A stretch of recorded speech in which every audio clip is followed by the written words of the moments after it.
Hello, Marina here. Today I wanted to talk about something a little bit different. I wanted to talk about something that's on my blog, which is this free writing that I did. That was actually inspired by an English class I took, which was where we had like a song in the background, usually instrumental and a bit of a longer piece. And what we do is like a stream of consciousness writing based on that song. And it inspired me to start doing that stuff more often because it's very interesting. Like, and clear your mind and just like go wherever the music takes you and just start writing. So I wanted to share a few of those that I've done on my blog. Hazel Trees blog is what it's called. And one of the songs I did was The Cold Void Desolation by Neptune Towers, which is actually a little solo project thing that Fenris from Darkthrone did, but it's like this ambient work, and it's really cool stuff. Like, I think it came out in 1992. Anyway, here it is, what I wrote to the music of the song. You're in a cave. Perfect temperature and a deep echo. You're rehearsing sentences in English, but it is disjointed and does not always make sense. What, do, will, I, is that why? You do not need to make sense, and it's all whirling around you, a spiral of purple and blue, except you are dreaming. Waking up to gray boxes, dim lights of zeros and ones. Everything makes sense, or at least you tell yourself that. You search for concrete messages. Real answers. TV static when you're away from the living room, infomercials when you're there.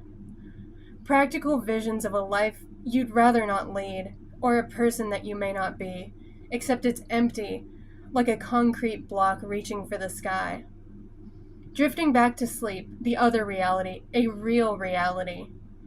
You dream of being frozen in a block of ice.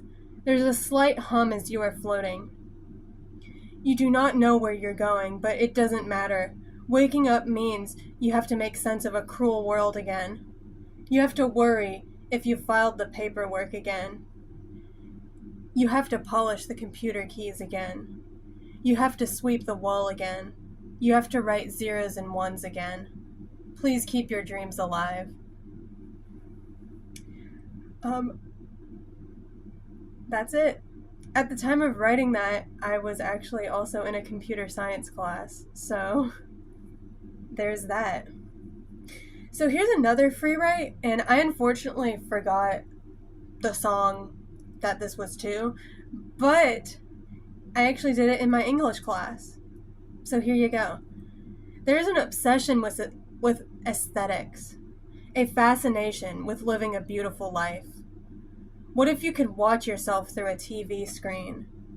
There would be velvet stars in the sky, door handles made of candy canes, and glitter pouring out of the kitchen sink. Always making the perfect-looking latte, adorned with whipped cream and golden sprinkles, regardless of the taste. However, during the night, the TV screen turns to static. Life feels gray, but at least it looks appealing on the outside. What about being obsessed with the 1970s? Bell bottoms and paisley patterns. What did Jimi Hendrix mean by singing Stone Free? Irrelevant. I want to be categorized. I want to be aestheticized. I want to watch myself through a screen. Forget transient amplitude. Forget Vietnam. Forget the protests. Forget the subculture. I want to be accepted and inoffensive. Substance is deeper than looks. Categorizing people, music, and art can be dehumanizing. It feels uncanny. Does my dishwasher scream young people hanging out in a parking lot in the 80s? Does my door frame scream 2000s sitcom? It's okay to not fit in a box.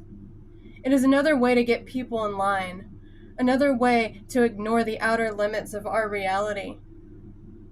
An escapist masquerade that never gets turned off, another way to tell girls they need to be perfect or else they're shunned by society.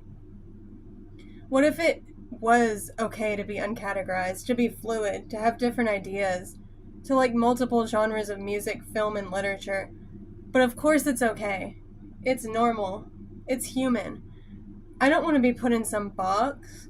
The human mind is more complex than that. The human mind is not stagnant. It is capable. The emptiness that can be fed into our minds is continuous, but it can be resisted. Okay. So there's that one. The next one is interesting. It's just silence. You know, I think it's called 433 by John Cage. So it's just 4 minutes of silence, and that's what this is written to. 4 walls, a blank state, a getaway, a vacation from everything that the mind must filter out and reflect upon.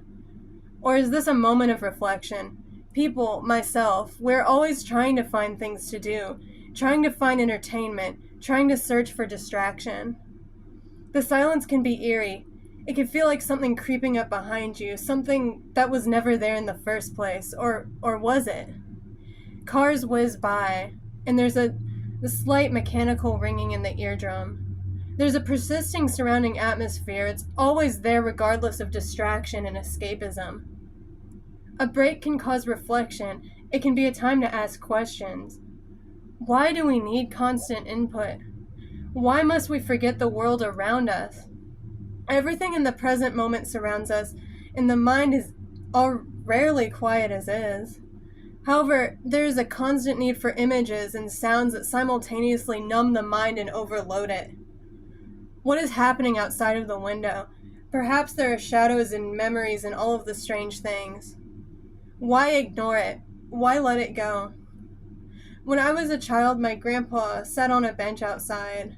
What was he doing? Was he reading? Was he listening to music? No, he was just sitting. As a kid, it puzzled me. Why would he want to just sit there and do nothing? However beautiful the sunshine on the grass or how the birds chirped, however the trees flowed in the wind, or even when the cars drove by. Whichever season it was, whether it was autumn and red, with its red and brown colors, or spring with the flowers in bloom and all of the butterflies flying by. Whether it was a break from the constant noise of always doing something, always intaking something, I understand now. Hello, Marina here. I just wanted to say thank you for watching, first of all. Second of all, excuse me for constantly squinting and looking at a screen while filming this. I have terrible vision.